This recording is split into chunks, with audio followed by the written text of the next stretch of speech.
Le permis B permet de conduire les véhicules automobiles dont le poids total autorisé en charge est inférieur ou égal à 3,5 tonnes.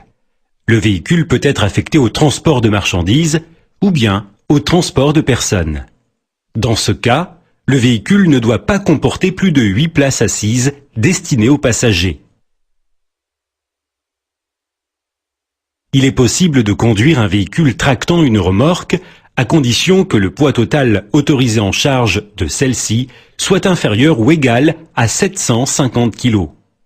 Si le poids de la remorque est supérieur, le permis EB est exigé.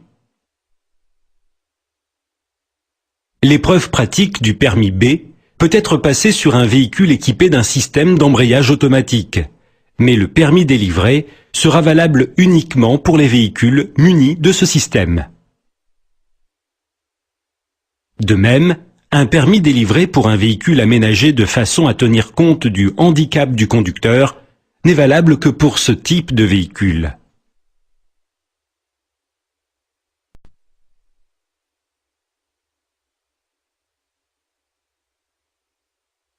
L'examen du permis de conduire comporte une épreuve théorique de 40 questions, puis une épreuve pratique comportant 25 minutes de conduite. L'épreuve théorique vérifie la connaissance des règlements et des comportements relatifs à la circulation, la conduite du véhicule et le comportement du conducteur. Chaque question est composée d'une photo prise depuis le poste de conduite et d'un questionnaire à choix multiples. S'il existe plusieurs bonnes réponses possibles, il faudra toutes les cocher pour réussir la question. Réussir l'épreuve théorique impose de répondre correctement à au moins 35 des 40 questions posées. Lors de l'épreuve pratique, le candidat devra effectuer des vérifications à l'intérieur et à l'extérieur du véhicule, exécuter un parcours urbain et réussir une première manœuvre, puis un parcours routier ou autoroutier assorti d'une seconde manœuvre.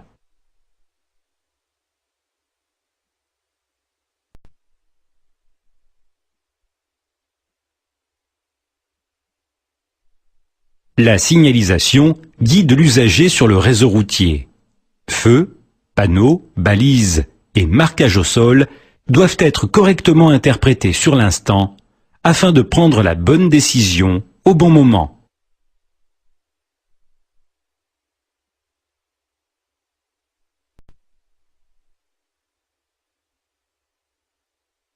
Les feux règlent la circulation des usagers. Si tout le monde passe en même temps, c'est l'accident. Les feux règlent également l'affectation des voies. Autre application de la signalisation lumineuse, les feux clignotants attirent l'attention du conducteur sur une information, une obligation ou un danger. Les feux tricolores règlent la circulation lors des intersections. Ces feux sont implantés à droite de la chaussée et parfois répétés à gauche ou au-dessus de la chaussée.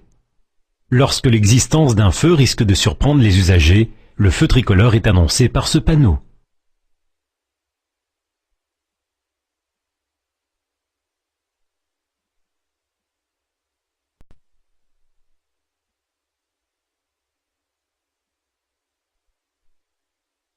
Les feux tricolores s'allument alternativement dans l'ordre suivant: vert, jaune, rouge, vert, jaune, rouge, et ainsi de suite. Le feu vert donne l'autorisation de passer si l'intersection est libre. En effet, il est interdit de s'engager dans une intersection si la circulation ne permet pas d'en sortir avant que le feu passe de nouveau au rouge. Le feu jaune ordonne de s'arrêter. Le franchissement du feu est toléré si l'arrêt du véhicule risque de provoquer un accident ou une perte de contrôle du véhicule. Le feu rouge signifie interdiction de passer.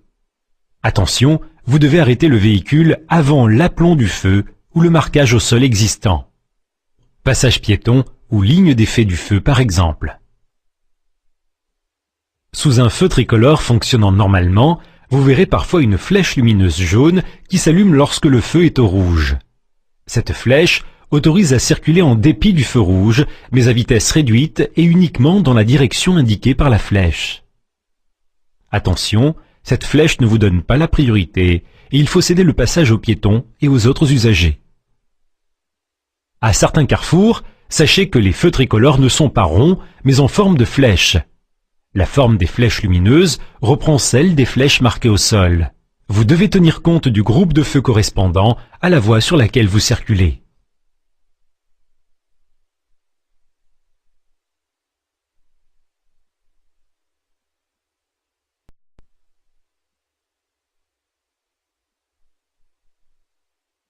Le fonctionnement normal des feux tricolores peut être momentanément interrompu, par exemple la nuit du fait d'une circulation réduite.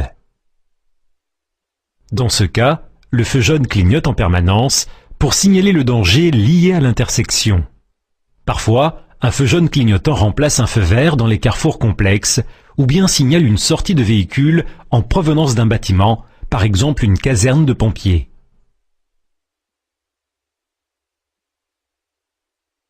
Un feu jaune clignotant donne l'autorisation de circuler à allure réduite si la voie est libre. Vous devez ralentir et franchir l'intersection en tenant compte des panneaux de priorité ou à défaut, appliquer la règle de la priorité à droite. Pour s'assurer qu'un feu tricolore est éteint et que ce n'est pas l'ampoule qui est grillée, vérifiez que le petit feu inférieur est lui aussi éteint. Les feux tricolores sont parfois associés à un panneau. Lorsque le feu fonctionne, ne tenez pas compte du panneau. Circulez au vert et arrêtez-vous au rouge. Si les feux sont éteints, ou bien si le feu jaune clignote, circulez selon les indications du panneau, ou à défaut, appliquez la règle de priorité à droite. Par exemple, il faut ici circuler sans céder le passage aux autres usagers.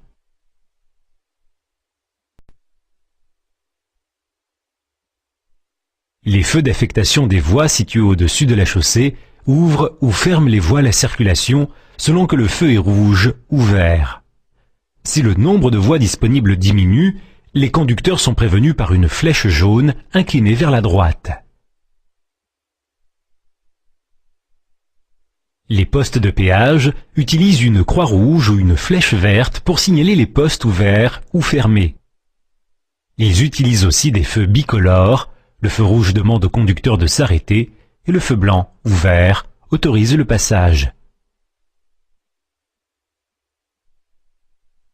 Par ailleurs, certains feux s'adressent uniquement à une catégorie d'usagers, ici les cyclistes. Les automobilistes ne sont pas concernés par ce feu. Les feux jaunes clignotants attirent l'attention sur un danger ou un obstacle risquant de surprendre le conducteur. Ces feux peuvent être associés à un panneau ou bien implantés à droite de la chaussée, par exemple à proximité d'un passage piéton. Quant au feu rouge clignotant, il renforce l'interdiction de passer. Il faut attendre l'extinction du feu pour repartir. Vous trouverez ce type de feu lors des passages à niveau ou à la traversée d'une aire de danger aérien.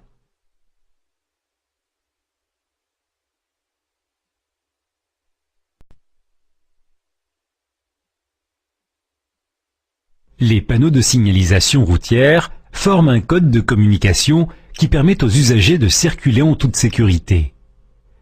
Ce code repose sur 3 fonctions.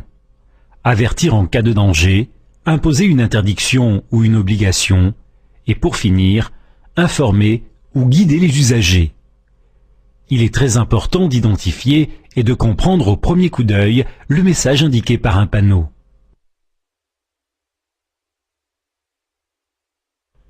La forme et la couleur indiquent la fonction du panneau.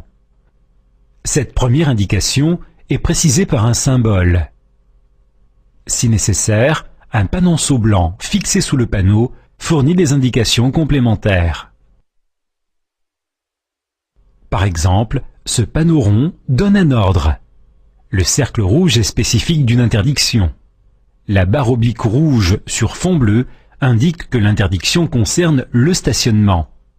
Et pour finir, le panonceau indique la raison de cette interdiction de stationner, à savoir l'éventualité d'un éboulement.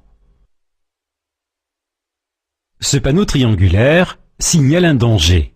Le symbole indique la nature du danger, ici une intersection, et précise la conduite à tenir. La route principale est prioritaire. Le panonceau indique que le conducteur doit s'attendre à plusieurs intersections lors des prochains 5 km.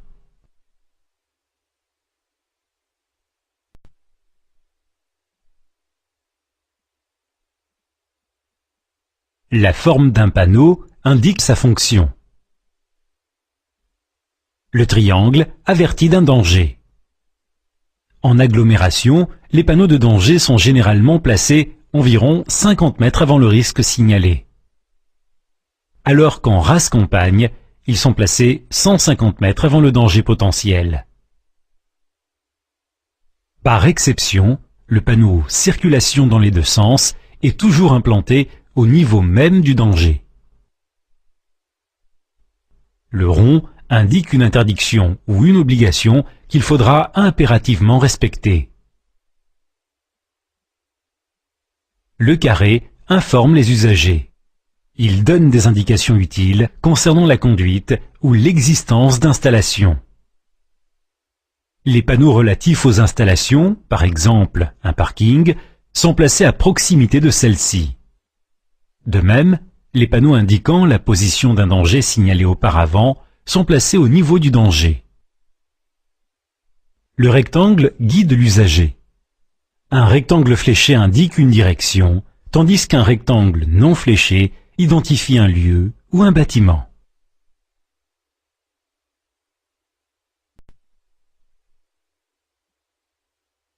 La couleur du panneau module l'information donnée par sa forme et permet de savoir par exemple si la signalisation est permanente ou bien liée à des conditions exceptionnelles. Lorsque la signalisation est temporaire, les panneaux sont jaunes. Ainsi, un danger peut être permanent, le triangle est blanc, ou bien temporaire, auquel cas le triangle est jaune. Au sein des panneaux donnant un ordre, la couleur permet de distinguer les interdictions, cerclées de rouge, des obligations, signalées sur fond bleu. Pour signaler la fin d'une interdiction, le cercle rouge est remplacé par une barre oblique noire. En revanche, la fin d'une obligation est signalée par une barre oblique rouge. Les indications concernant la conduite possèdent un fond bleu, comme les obligations. Attention de ne pas les confondre. Un carré est une indication. La vitesse conseillée est de 30 km/h. Alors qu'un rond est une obligation. Ici, celle de rouler à 30 km/h ou plus.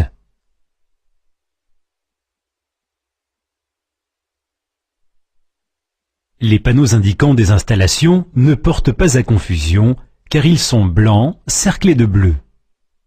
Les panneaux guidant les usagers utilisent aussi un code couleur. Les liaisons autoroutières possèdent un fond bleu, alors que la direction des grandes agglomérations est indiquée sur fond vert. La direction des villes, lieux et villages est indiquée sur fond blanc. Et bien sûr, les itinéraires temporaires ou de substitution sont indiqués sur fond jaune.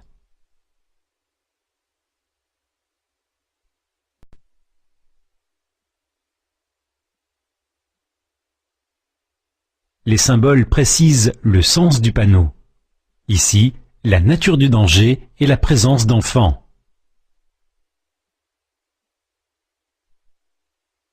Les symboles décrivent aussi quelle catégorie d'usagers est concernée par le panneau. Par exemple, ce panneau interdit de dépasser un véhicule motorisé. Cette interdiction est valable pour les voitures comme pour les camions. Alors qu'ici, le symbole est différent et l'interdiction concerne uniquement les camions. Les voitures sont autorisées à effectuer un dépassement, mais pas les camions.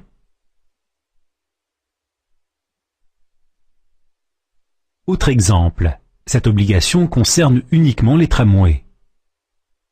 Le symbole du tramway est également utilisé pour signaler le danger lié à l'existence d'une ligne de tramway. Les symboles et idéogrammes dessinés sur les panneaux sont nombreux, puisqu'il en faut un pour chaque cas de figure. Pour bien connaître panneaux et symboles, consultez la rubrique « Les panneaux » de cette formation. Vous y trouverez tous les panneaux classés par fonction.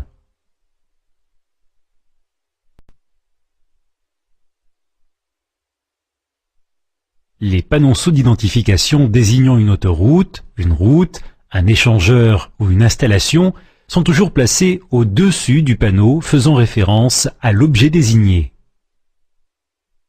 En revanche, les panonceaux dont le fond est blanc et qui sont placés sous le panneau complètent ou modulent l'information donnée. Ce panonceau directionnel indique quelle voie est concernée par le panneau. Les autres voies ne sont pas concernées par cette limitation de vitesse. Les panonceaux de distance indiquent le commencement d'une zone dangereuse ou d'une interdiction. Ils indiquent aussi à quelle distance se situe un aménagement ou un danger. Les panonceaux d'étendue, reconnaissables aux deux flèches verticales, précisent la portée d'une zone dangereuse ou d'une interdiction. Le risque d'éboulement s'étend sur 1000 mètres. Les panonceaux d'indication complètent l'information. La nature du second danger est un tunnel. Quant aux interdictions de stationnement, la flèche vers le haut confirme le début de l'interdiction qui porte ici sur les 20 prochains mètres. Lorsqu'un panonceau est commun à plusieurs panneaux, il est placé sous les panneaux concernés. Les panonceaux de catégorie indiquent à quel type d'usager s'adresse le panneau. Par exemple, cette interdiction concerne tous les véhicules, tandis que celle-ci concerne uniquement les véhicules de transport de marchandises dont le poids total est supérieur à 3,5 tonnes. C'est aussi un panonceau qui signale l'existence d'une dérogation pour certains usagers.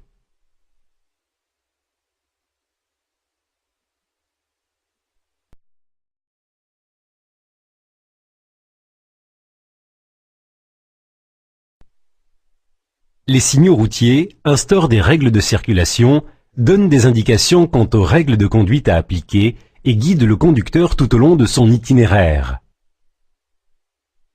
Les signaux relatifs au stationnement ainsi qu'aux intersections et priorités seront abordés dans la section conduite de cette formation. Pour l'instant, nous allons nous concentrer sur les panneaux signalant danger, interdiction, ainsi qu'aux obligations, indications routières et aux panneaux de localisation ou de direction. Les panneaux de danger attirent l'attention de l'usager afin que celui-ci adapte sa vitesse et son comportement au risque signalé. En règle générale, vous devrez ralentir et être aux aguets. Les panneaux d'interdiction rappellent ou modulent les règles générales de circulation en fonction du contexte ou d'un environnement particulier. Les panneaux d'obligation imposent une trajectoire, l'utilisation d'une voie réservée ou un comportement particulier. Les panneaux d'indication donnent des informations indispensables à la conduite ou bien signalent aménagement ou service.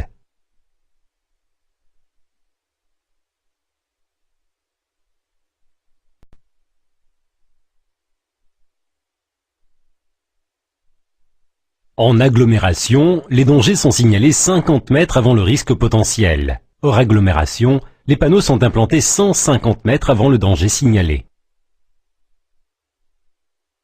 Lorsque ces distances générales sont incompatibles avec l'environnement, la distance du risque est précisée par un panonceau. Si la zone dangereuse est étendue, cela est également précisé. Les virages importants ou inattendus exigent de ralentir l'allure, qu'il s'agisse d'un virage à gauche ou à droite, ou bien d'une série de virages dont le premier est à droite ou à gauche. Le rétrécissement d'une voie est également un danger potentiel. Cette réduction peut s'effectuer sur la gauche, sur la droite. Le panneau signalant le début d'une circulation à double sens fait exception à la règle générale puisqu'il est implanté au niveau du risque, à moins d'être complété par un panonceau de distance. Quant à l'état de la route, notez l'existence de cassis, c'est-à-dire un creux, ou de dos d'âne, donc une bosse sur la chaussée. Dans le même ordre d'idées, attention aux passages piétons surélevés et aux ralentisseurs. Et bien sûr, aux descentes dangereuses. La dénivellation, indiquée en pourcentage, est ici de 6 mètres pour 100 mètres parcourus. La présence d'autres usagers, enfants, animaux, cyclistes, ou encore l'existence d'un passage à niveau ou d'une ligne de tramway sont également des dangers potentiels qu'il est important d'identifier. Autres risques particuliers: chaussée glissante, vent violent risquant de déporter le véhicule, chute de pierre. Et pour finir, souvenez-vous que le point d'exclamation signale un danger particulier, généralement précisé par un panonceau.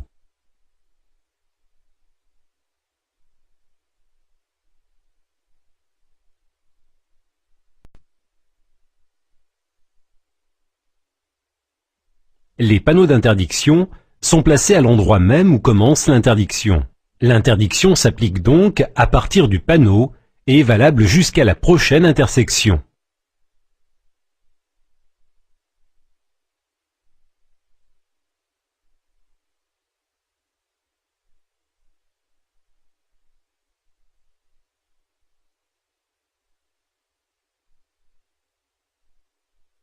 La fin de l'interdiction peut également être dûment signalée par un panneau de fin d'interdiction. Parfois, une interdiction est définie pour l'ensemble d'une agglomération. L'interdiction est alors placée juste à côté du panneau signalant l'entrée de la ville. Vous connaissez certainement l'interdiction de rouler plus vite que la vitesse indiquée. Ce panneau met fin à cette interdiction. Les interdictions de dépassement concernent tous les véhicules, ou bien seulement une catégorie d'usagers, ici les camions. Voici l'interdiction de tourner à droite ou à gauche lors de la prochaine intersection, et celle de faire demi-tour. Ici, la circulation. Ce panneau interdit également l'accès, mais la circulation est autorisée dans l'autre sens de la voie. Ici, l'accès est interdit si des usagers viennent en sens inverse. Si l'interdiction d'accès concerne uniquement une catégorie d'usagers, cette catégorie est signalée par un symbole. Accès interdit aux véhicules de transport en commun, aux piétons, aux cycles. L'accès peut aussi être interdit selon la nature du chargement, le poids ou les dimensions du véhicule, en largeur comme en hauteur. Ici, la circulation est interdite dans les deux sens à tous les véhicules dont le poids est supérieur à 3,5 tonnes, à l'exception des riverains. Par temps de neige, l'interdiction d'accès s'étend à tous les véhicules. Les arrêts obligatoires sont également signalés par des panneaux d'interdiction. Pour finir, sachez que ce panneau met fin à toutes les interdictions précédemment rencontrées.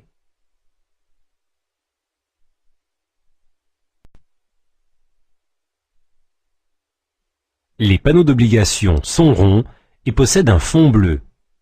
Ils imposent une trajectoire, l'utilisation d'une voie réservée ou un comportement particulier, par exemple, allumez vos feux. En présence d'une obligation de prendre la direction désignée par la flèche, il faut tourner avant le panneau et non à la prochaine intersection.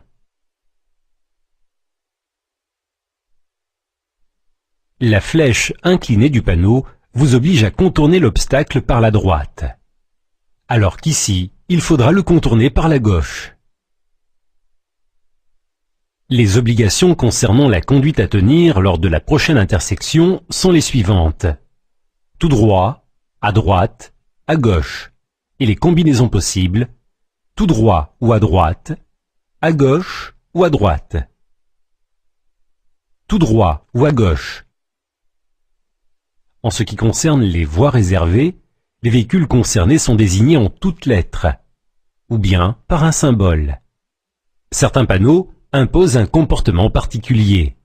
Allumez vos feux, mais aussi équipez vos pneus avec des chaînes, ou bien respectez la vitesse minimale obligatoire indiquée. Pour signaler la fin de l'obligation, le panneau est barré de rouge, à moins que la fin de l'obligation ne soit mentionnée en toutes lettres.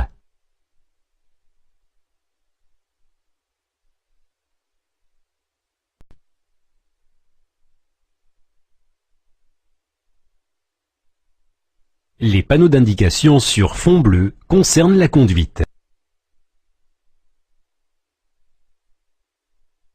Un triangle blanc contenant un symbole désigne les dangers précédemment signalés, par exemple l'existence de passages piétons ou de ralentisseurs.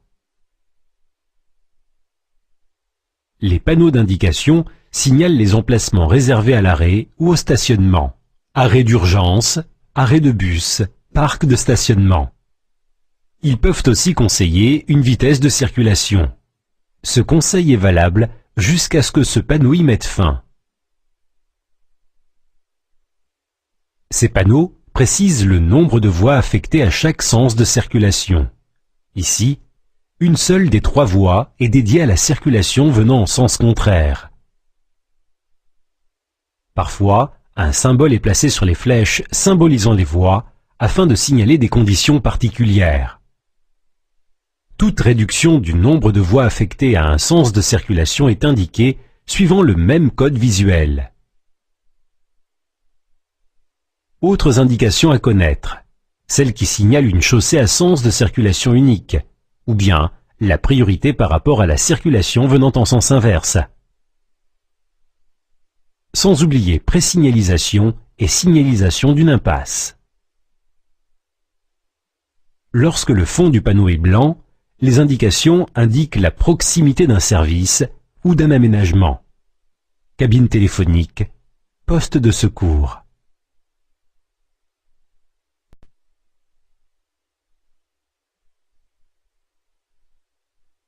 Les panneaux directionnels guident le conducteur. Ils annoncent les intersections et villes desservies et indiquent le type et le numéro des routes.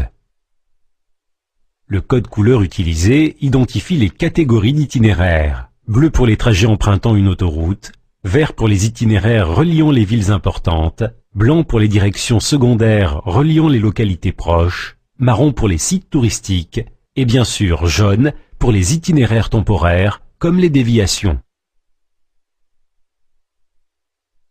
Le cartouche situé au-dessus du panneau indique le numéro de la route.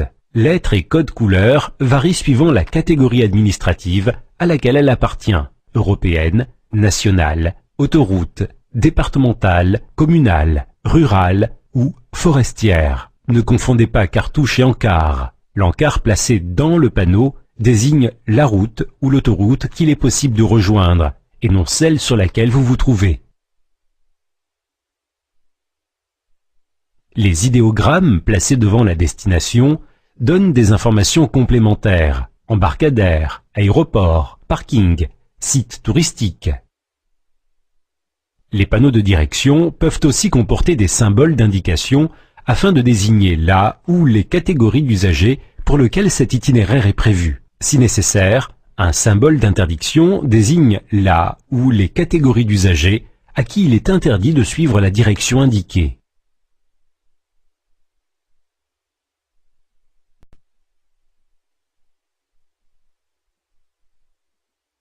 Pour ne pas surprendre le conducteur, les panneaux de présignalisation précisent les directions desservies par la prochaine intersection. C'est ici qu'il faut prendre la bonne décision quant à l'itinéraire. Au niveau de l'intersection, les panneaux de position indiquent la route à suivre. Le conducteur tourne devant le panneau. Après l'intersection, un panneau confirme la direction prise par le conducteur. La présignalisation est complétée par un schéma dans le cas d'un carrefour complexe, à sens giratoire ou avec voie de stockage. Si nécessaire, elle précise les voies affectées à la direction mentionnée.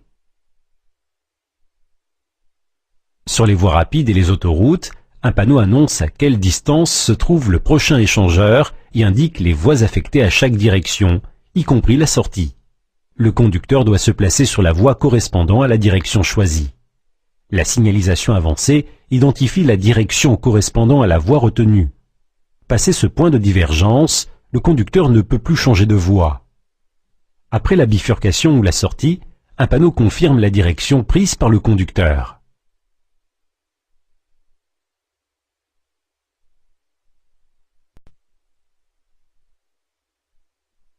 Les panneaux de localisation donnent aux usagers des informations sur les lieux rencontrés au fur et à mesure du trajet effectué. Ces panneaux à fond bleu marquent les limites administratives, par exemple l'entrée dans un département ou une région. La sortie est signalée par le même panneau, barré de rouge. Les panneaux d'entrée et de sortie d'agglomération possèdent un fond blanc et un cartouche identifie la route sur laquelle est situé le panneau.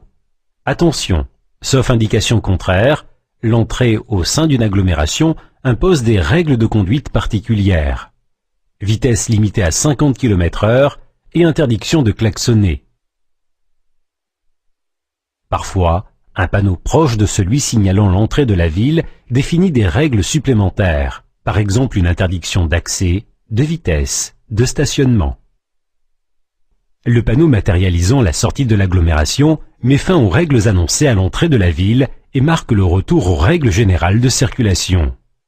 Les autres lieux sont rapidement identifiables grâce à un code couleur, noir pour les lieux-dits et les cours d'eau, bleu pour les aires de repos autoroutières, marron pour les parcs ou réserves naturelles.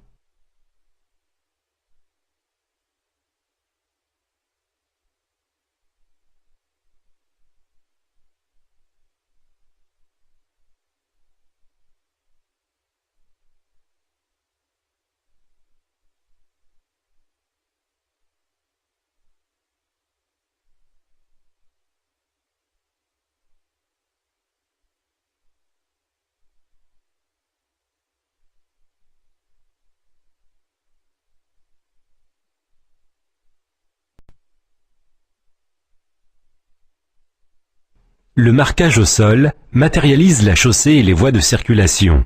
Il impose aussi des règles de conduite, par exemple en interdisant un dépassement ou en ordonnant un arrêt. En complément, les balises jouent un rôle très important. Elles renforcent le marquage au sol, jalonnent les virages dangereux, signalent les intersections ou les obstacles. Le marquage au sol permet aussi de se repérer. C'est le rôle des bornes kilométriques et des plaquettes informatives implantées régulièrement sur le bord de la chaussée. Le marquage au sol délimite aussi des espaces réservés, notamment les passages piétons.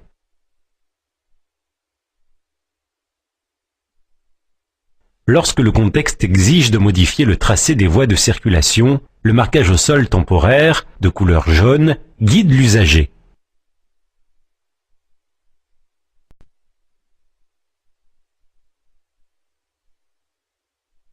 On appelle chaussée la partie de la route dédiée à la circulation des véhicules.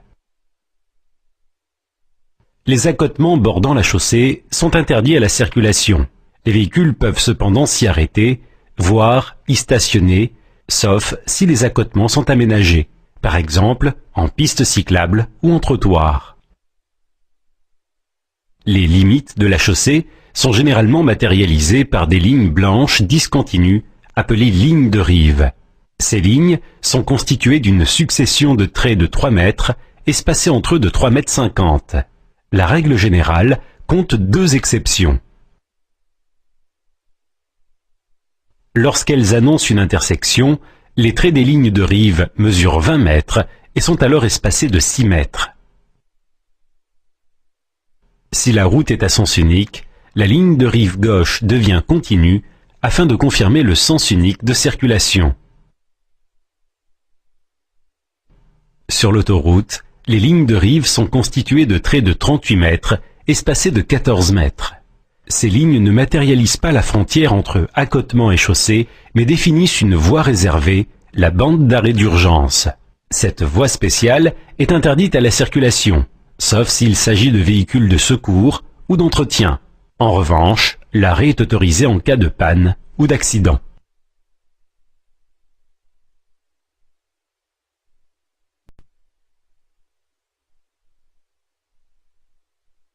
Lorsque le contexte l'exige, la chaussée est séparée en différentes voies de circulation par un marquage longitudinal blanc. Ces lignes blanches peuvent être continues ou discontinues. Il s'agit alors de traits longs de 3 mètres espacés de 10 mètres. Une ligne blanche continue ne doit jamais être franchie, ni pour dépasser, ni pour tourner à gauche. Si le changement de direction est possible, la ligne continue devient discontinue au point de passage. En revanche, le franchissement d'une ligne de séparation discontinue est autorisé. Une ligne continue est parfois remplacée par une ligne de dissuasion dont les traits, toujours de 3 mètres, sont plus rapprochés car espacés de 1,33 m. Cette ligne de dissuasion tolère le dépassement des véhicules très lents, comme les cyclistes ou les machines agricoles. Elle fait aussi office de marquage d'avertissement lorsqu'une ligne de séparation discontinue doit devenir continue, donc infranchissable. Une ligne continue accolée à une ligne discontinue est une ligne mixte. Vous devez alors respecter les consignes de la ligne la plus proche. Si celle-ci est discontinue, vous pouvez franchir les deux lignes à l'occasion d'un dépassement ou d'un changement de direction. Si la ligne est continue de votre côté, il est interdit de la franchir. Les 3 flèches de rabattement intercalées au sein d'une ligne d'avertissement ou d'une ligne mixte préviennent le conducteur que la ligne discontinue va bientôt être remplacée par une ligne continue infranchissable.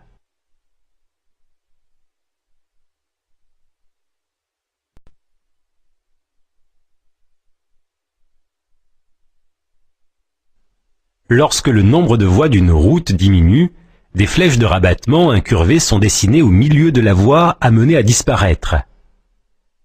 Une fois la première flèche franchie, le conducteur ne doit plus envisager de dépassement. Dessinées au milieu des voies de circulation, les flèches de sélection indiquent la direction affectée à chaque voie. Contrairement aux flèches de rabattement, ces flèches de sélection sont droites ou cassées. Le conducteur doit se placer dans la bonne voie dès la première flèche. Ensuite, il est interdit de changer de voie, même si le marquage longitudinal est discontinu. Les voies spéciales sont délimitées par des lignes continues ou discontinues dont les traits sont plus épais que ceux des lignes de séparation classiques. Par exemple, les voies de stockage dédiées au changement de direction permettent de tourner à gauche ou à droite sans gêner les usagers continuant tout droit. Certaines voies sont réservées aux véhicules lents, aux autobus, aux taxis ou aux cyclistes.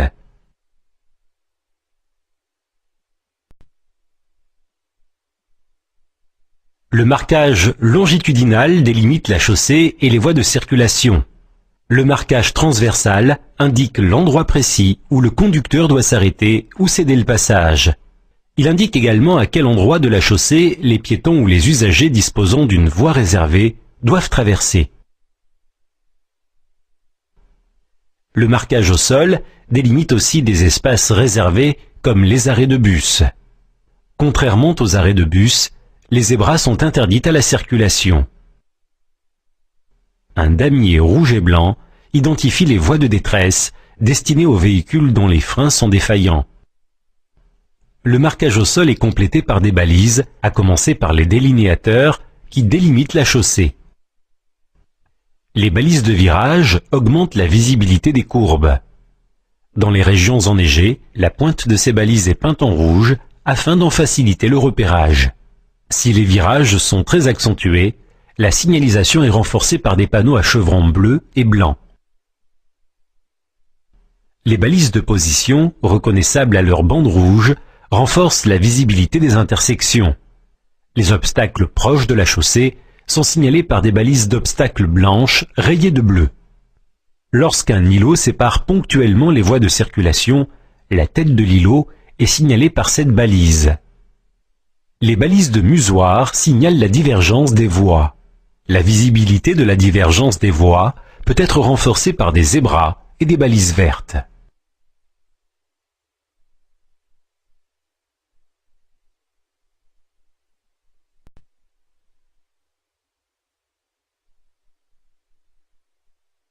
Certains obstacles ou dangers sont temporaires, de même que les travaux de réfection ou de modification du réseau routier. Les usagers sont avertis de la gêne ou du danger occasionné par une signalisation spécifique. Les panneaux de couleur jaune signalent les dangers temporaires, qu'ils soient liés à l'activité humaine ou d'origine naturelle. Les obstacles temporaires sont désignés par des balises de position rouge et blanche. Un marquage au sol temporaire, également de couleur jaune, jalonne toute modification de la circulation habituelle. Il faut toujours tenir compte du marquage jaune, même si le marquage initial blanc n'est pas effacé. Il arrive que l'importance d'un obstacle ou des travaux effectués réduise le nombre de voies ou de chaussées ouvertes à la circulation, d'où la mise en place d'une voie temporaire ou d'une circulation alternée. Parfois, l'ampleur des travaux est telle que la route doit être provisoirement fermée et interdite à toute circulation, d'où la mise en place d'un itinéraire de déviation.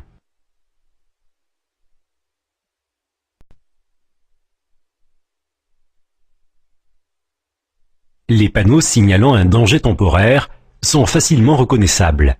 Le triangle est synonyme de danger et le jaune est le code couleur associé au caractère temporaire. Le pictogramme dessiné sur le panneau identifie la nature du danger, des travaux, l'existence d'un bouchon ou d'un accident. Ce panneau annonce la présence de feux réglant temporairement la circulation. Les instructions données par ces feux ont priorité sur la signalisation habituelle. La plupart du temps, c'est un feu jaune clignotant qui fait office de feu vert. Toute réduction de la chaussée est potentiellement dangereuse. Cette réduction peut s'effectuer des deux côtés, ou bien unilatéralement, par la droite ou par la gauche. L'état de la chaussée fait partie des conditions de circulation à connaître. Cassis ou dodane, chaussée glissante, présence de gravillon. En absence de panneau comportant le pictogramme approprié, celui-ci est remplacé par un point d'exclamation et la nature du danger est souvent précisée par un panonceau, également de couleur jaune. Parfois, les obstacles sont uniquement signalés par des balises de position rouge et blanche. Les balises coniques sont souvent utilisées lorsqu'un véhicule est immobilisé sur la chaussée ou sur la bande d'arrêt d'urgence.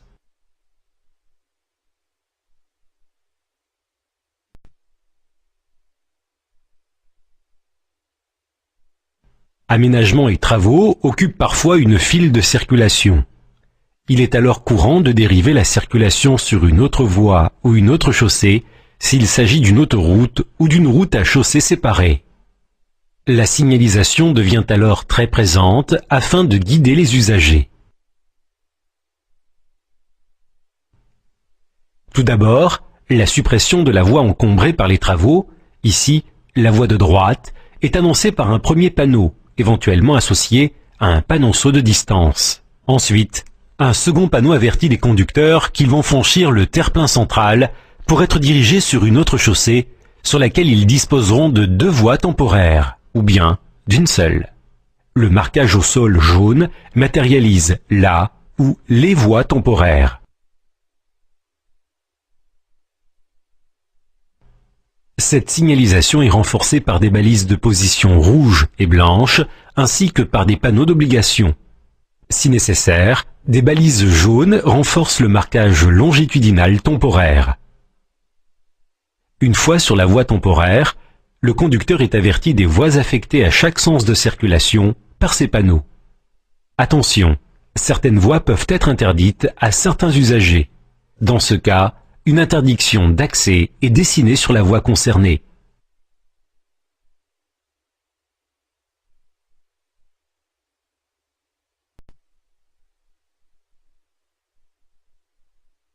Dès lors que des travaux, un véhicule ou un obstacle encombre la chaussée, une signalisation spéciale est installée, assortie le plus souvent d'une limite de vitesse ou d'une interdiction de dépassement. Si l'encombrement est tel qu'une seule voie est disponible, la circulation doit être alternée afin de maintenir les deux sens du trafic en toute sécurité.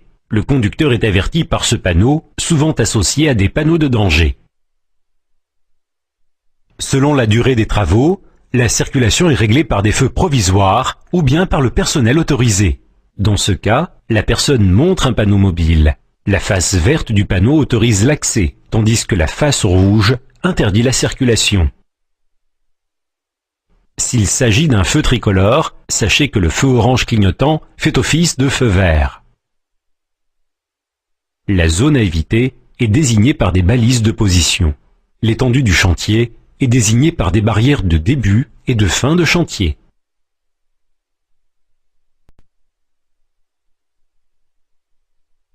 Lorsqu'une partie de la route doit être fermée à la circulation, un itinéraire de déviation est provisoirement mis en place. Cet itinéraire est jalonné de jaune à l'aide de panneaux d'indication et de direction. Le conducteur est averti qu'il devra quitter l'itinéraire normal par un panneau de présignalisation de la déviation, généralement assorti d'indications de distance. Ensuite, un autre panneau annonce l'itinéraire de déviation et indique la ville visée par ce trajet. La bifurcation induite par la déviation est signalée par les balises de position, la plupart du temps assorties de panneaux interdisant l'accès à la route normale. Une fois engagé sur l'itinéraire de déviation, le conducteur est guidé par des panneaux de direction jaunes à chaque intersection ou carrefour. Lorsqu'une déviation concerne uniquement certains usagers, des symboles d'interdiction ou d'obligation sont dessinés sur les panneaux de présignalisation ainsi que sur les panneaux directionnels. Les pictogrammes permettent d'identifier les usagers concernés par la déviation. Lorsque plusieurs itinéraires temporaires se chevauchent, ils sont identifiés par une lettre ou une abréviation.